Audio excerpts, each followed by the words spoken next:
So it's been 45 years since China and Australia first established diplomatic ties. With Premiers Li's visits, Beijing and Canberra want to establish where the relationship is headed. And I'm joined now by Sourabh Gupta. He specializes in Asia Pacific. He was here with us yesterday as we talked a little bit about this. Personalities, obviously key. I mean, when people were sitting next to each other, getting to know one another, the fact that he's ribbing him about eating chicken and why didn't you serve me the beef, and Malcolm Turnbull's got a wry grin. There's a lot to be said about the personality dimension of all of this, isn't there? Absolutely. It's very important, and you need to have leaders who know each other and engage each other on very personal terms. Both of them happen to be very suave and cosmopolitan people. Premier Li traveled around the world, and even Australian Prime Minister Turnbull, he's had a career as a journalist and a successful investment banker. So and he's easy for them to engage on a person-to-person level, and you can really then go very deep down and exercise leadership. And down the line, if something were to befall, unfortunately, on this relationship, again, it's these personal ties which help you just pick up the phone and talk and try to put things back on an even keel. Talk to me about where these two countries are now and the next stage, and factor into that. Australia has always had this warm relationship with the United States. Of course, the TPP collapsing, it seems as though Donald Trump retrenching, whereas globalization, a big piece of where China's headed. Talk to me about the next stage in this relationship.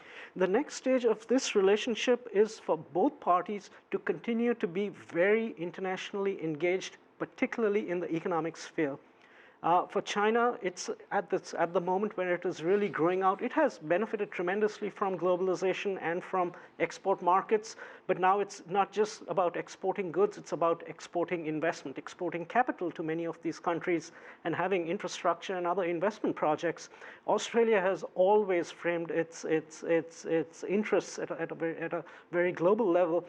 And particularly with regard to China and particularly with regard to Asia, it has really made that transition from an Anglo-centric or an Anglo-Saxon world to also be a key participant, a regional player in the Asia-Pacific, economically as well as politically.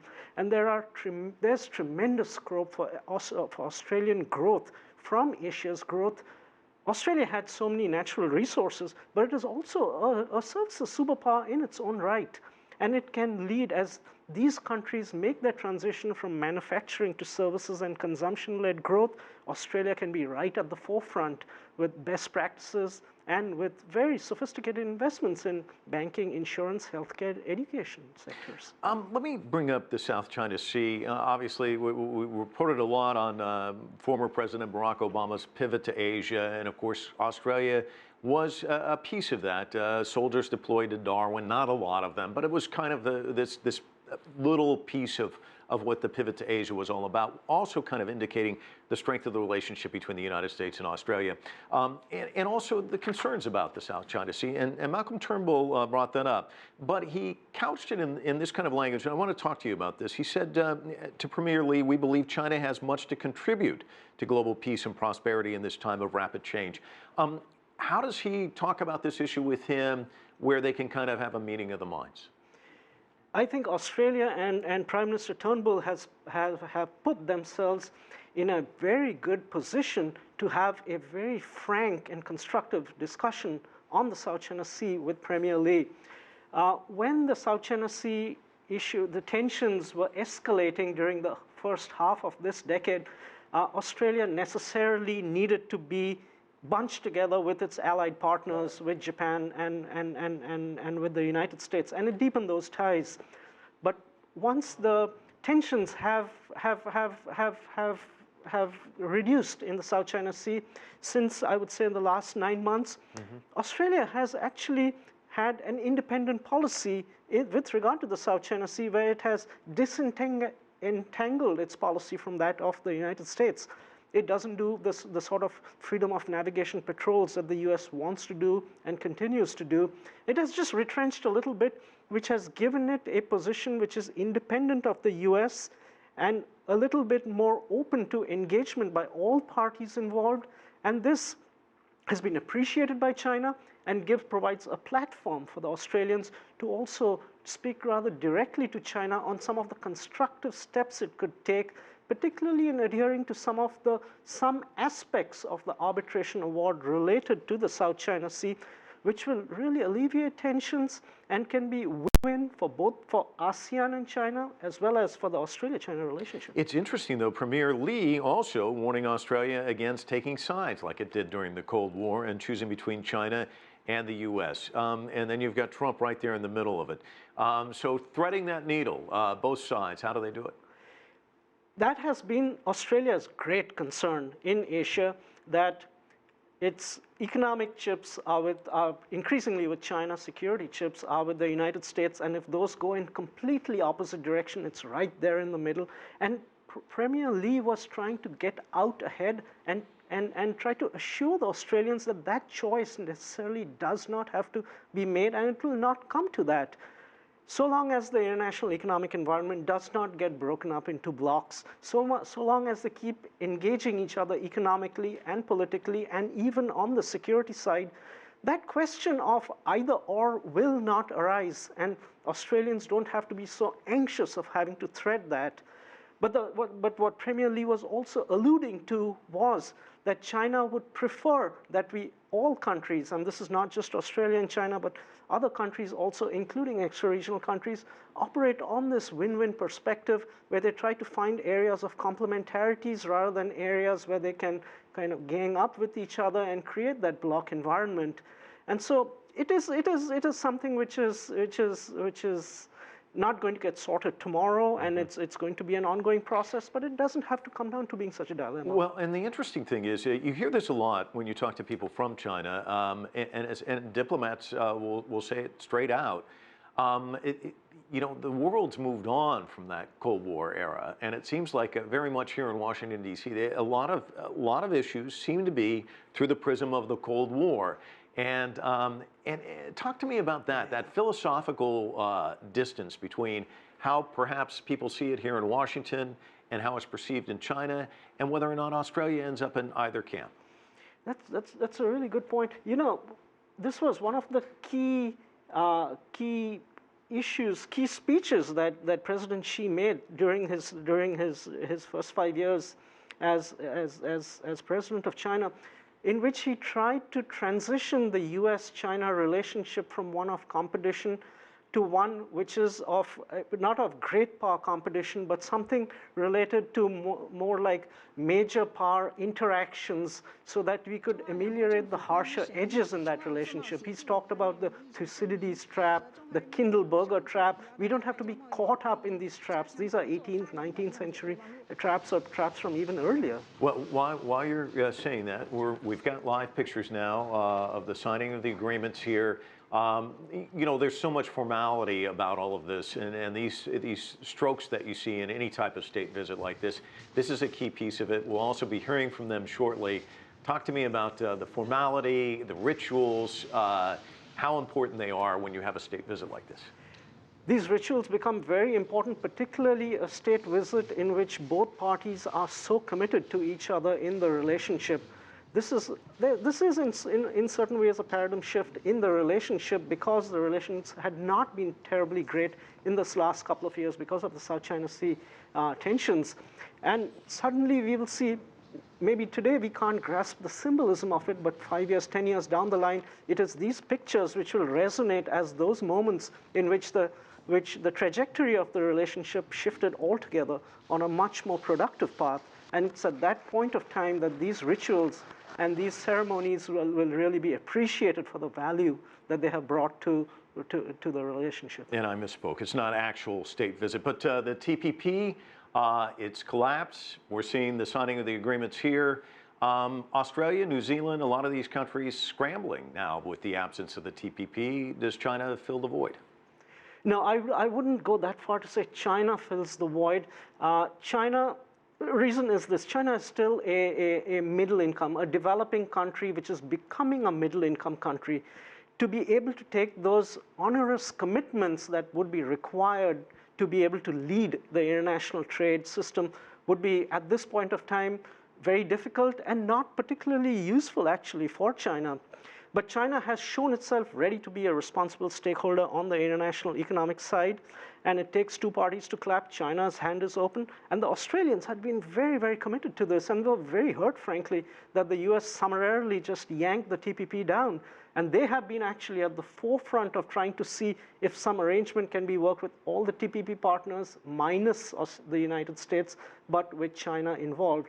I don't know if that is really a workable formula, but what both countries should aim for is somewhere down the line to see that the FTAP negotiations, that is the free trade area of the Asia Pacific, which will include the United States too, can be actually given, can be given some life, so that it doesn't really have to devolve down to US being in or out. The US will be in, and it depends on the pace at which parties, including the US, would want to engage in that process. And we see Foreign Minister Wang Yi signing another agreement there. You see Malcolm Turnbull and Li Keqiang now having a casual conversation. And again, getting back to the body language, they look very comfortable around each other.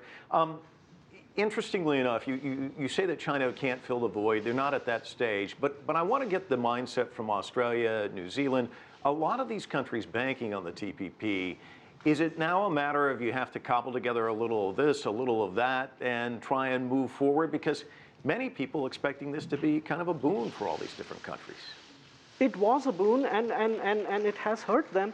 But as I'd said, Australia has framed, even when its interests have been regional, it has framed its approach in a very global manner. One of the ways they can deal with the disappointment of TPP is reinvigorate life in the other negotiation, which is happening in Asia, which is called the RCEP, the Regional Comprehensive Economic Partnership negotiations, which actually involves a larger number of countries, including India and China, so they're big parties. It might go a little more slowly in terms of some of the commitments might not be as onerous, but it can create habits of cooperation out there, which can help lead to integration down the line. Then there's, again, China's the Belt and Road Initiative, and the Australians are very attuned to also the need for infrastructure development, both in Australia and in Asia. And so complementarities can be found in that regard. I just saw today that the Asian Investment and Infrastructure Bank has taken in about 10 more countries. So we can deepen regional engagement and integration, and hopefully at the day when it's fit, pluralize and multilateralize it. Again, we are expecting them to speak momentarily, perhaps take some questions. One of the things that Premier Li said is we cannot close our doors. That's not the solution. Again, talking about globalization. We heard much the same from President Xi when he was at Davos, as they get up now and exchange handshakes once again, and the documents with one another. And there's the handshake with Malcolm Turnbull and Premier Li as well. This message, this kind of drumbeat, we're hearing so much from China and other countries as well. I don't suspect that's going to change kind of the attitude of the U.S. president, who's pretty much got a different take on this. Yes, I agree with you. I don't think it's going to change, or at least it is not going to change in the short term. I cannot foresee how the economic nationalists in power in the White House, who incidentally actually have some competition with the globalists who are also in the White House in the National Economic Council. But I think the economic nationalists in the White House are in a dominant position with Trump leading them, and they must be seen to fail, and thereafter maybe perhaps President Trump might do an about turn, but I think he is first going to unfortunately go down the wrong direction, and I hope that there is not too much damage caused by that, and that the president can get on the right track in fairly short order. And now we're looking at the ambassadors signing agreements as well. One of the things that one of the Liberal MPs in Canberra brought up, Andrew Laming, is foreign ownership and some of the stumbling blocks and issues that come up. A lot of Chinese investors want to go in, but there seem to be roadblocks. And he said conversely the same is happening with Australians. I remember being up on Wall Street a couple of years ago and listening to Chinese investors just talking about the red tape and trying to get into this market. How do you kind of carve your way through all of that and just kind of open the doors so that both sides benefit? Thank you. The issue out here extends a little beyond that, and it is that issue of reciprocity. China is very liberal in the trading regime, but it's because it is still not yet a developed country. In terms of its investment regime, there are caps in a number of sectors. And so it has come to that point in the relationship with the United States and with Australia, with developing countries, where China, with a certain degree of ease, can make big acquisitions in these countries, while these countries are blocked out from making reciprocal acquisitions in similar sectors in China. And that has been a problem. But there is a problem, too, in Australia, which they have recognized because the process has been rather unpredictable. We talked yesterday about this big cattle farm the Chinese wanted to purchase, about the electricity grid. I know these are landmark acquisitions, but the process needs to be predictable at minimum, rather than being a little bit, as seen, ad hoc and weighed against the Chinese. And so I think both parties, given that the international investment regime or the bilateral investment regime is done on a particularistic bilateral country-to-country basis, both countries can pledge to make certain commitments in this regard, with China providing reciprocity and the Australians becoming a little more predictable in their approach to Chinese inward investment. And you're learning a lot about government. There's a lot of documents to be signed, a lot of pens to come out, a lot of officials to sign these documents, a lot of these exchanges going on. And this, I'm told, is the final document, so hopefully we'll be hearing from them in just a moment or two. It's interesting because right now he is in the capital of Australia, Canberra, and then he will be heading to Sydney, Australia, and getting out of the capital and getting to see a little bit of the country, also talking business there as well. Let's listen in for a little bit, see what we can hear. Thank you, ladies and gentlemen. That concludes today's signing ceremony. 签字仪式到此结束，谢谢大家。 So the signing ceremony is over, and we're going to wait and see if they're going to talk to us in a moment or two. But while we do that, Sourabh Gupta is staying with us.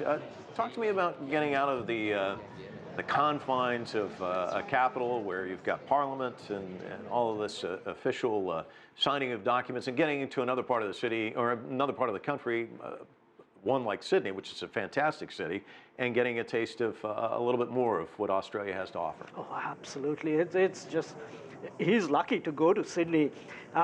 This is the shocking part about Sydney. You go to downtown Sydney out there, you will see more Asian Australians than white Australians out there. It is thoroughly integrated society with a lot of people. Let me back up here. I wouldn't say thoroughly integrated society, thoroughly integrated city. There is pockets of populism and xenophobia, understandably, in many of the rural areas. But Sydney is such a multicultural city, and I assume Melbourne is too. So it's important to get out there and see how the leadership that past leaders have provided to this relationship has devolved down to this very positive state of affairs on the ground, where you have Asians not just coming to study in Australia, but choosing to live their lives out there, pay taxes out there, and become productive citizens of that country. I think it's beautiful to watch. But I'll make one more point out here, which you talked about, the paperwork. There's so much paperwork in government, and everybody, and a lot of people look at it and say it's so boring, and this and that, and et cetera, et cetera. But there's a lot of content, a lot of detail, a lot of nuance, and a lot of importance in these paperworks, as the Trump team is coming to understand today.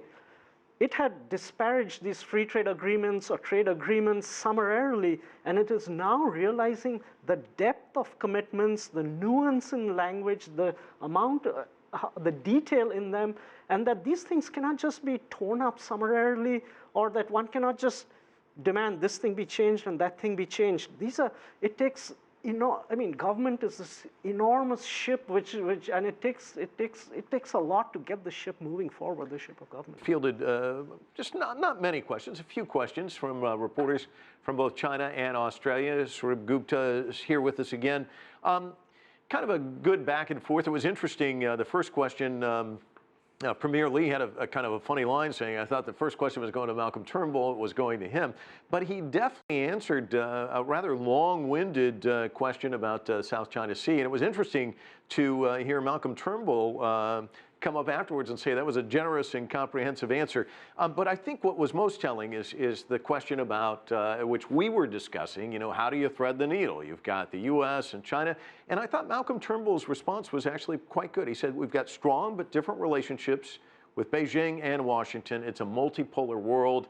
And Premier Li saying, look, I don't know why you're talking about a third party here. This is about relations between our two countries. And the other parties, we want them to do well too, but basically the focus should be on the two of them. Your thoughts as you listen to first their statements, their opening statements, and then also the fielding of the questions.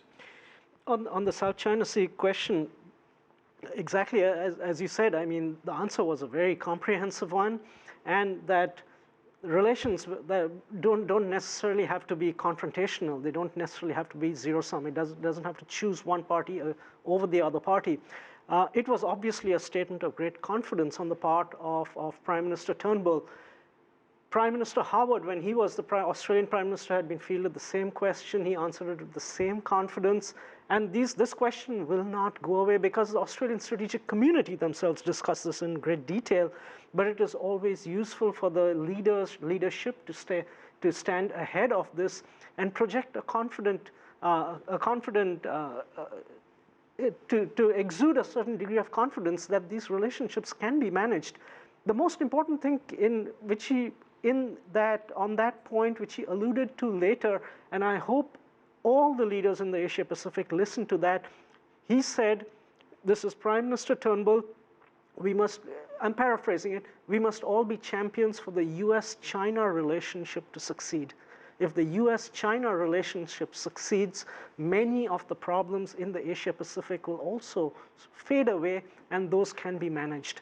And I think if other countries come with that perspective to the US-China relationship, I think the Asia Pacific could be looking at an immensely productive and prosperous future. Sourabh Gupta, thank you so much for sticking around with him. Joined again by Sourabh Gupta, who specializes in Asia Pacific international relations. You're struck at a news conference like this that one speaking English, the other one speaking Mandarin, that they're not speaking the same language, and yet in many respects they were speaking the same language. I lifted one quote from Premier Li. World economic recovery is still fragile. Both of us believe in upholding free trade. It's a good way to address a weak recovery.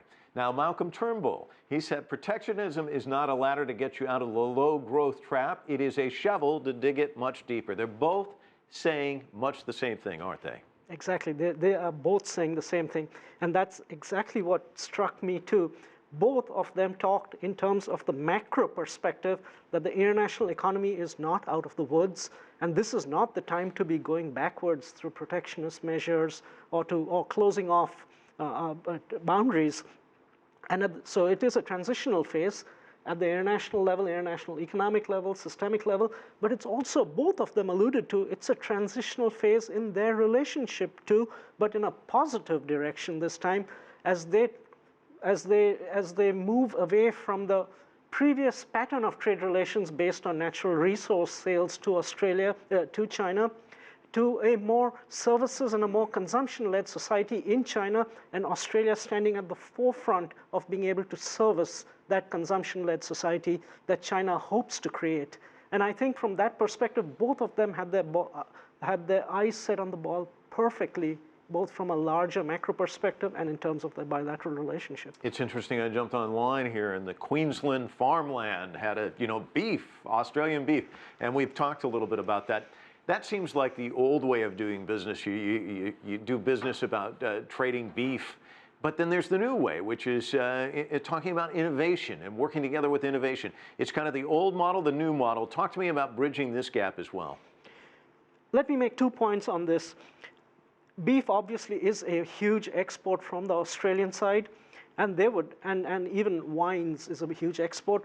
And if the United States is not going to compete in the Chinese market in those spheres, Australia can do really well and would be happy from that perspective. But I think Prime Minister Turnbull would be the first person to say that I would rather have the US in the Chinese market in these products, and we would compete, but we need to remain open and competitive. Let's get to the innovation point now. On the innovation point, again, this is Prime Minister Turnbull alluded to Premier Li's government work report of March 5th, where Premier Li spoke in terms of innovation, in terms of the Made in China initiative, in terms of allowing foreign players to be engaged on a level platform to facilitate basic research in China, as well as gain preferences in China at the same level of Chinese companies in terms of standard setting, government procurement, licensing, etc., so that they can transition to China from being a manufacturing powerhouse to being a consumption-led society, which is a huge transition, which the Koreans and the Japanese never did quite make right, and China doesn't want to be following that path. And the Australians and Western countries are in a great position to take China to a higher level on that productivity frontier in the services side. And that'll be the next stage in this relationship, which both very complimentary of, and Malcolm Turnbull complimentary of Deng Xiaoping, Premier Li, and President Xi. Thanks so much for your observations. It's great of you to stick around and talk to us this evening. Appreciate it.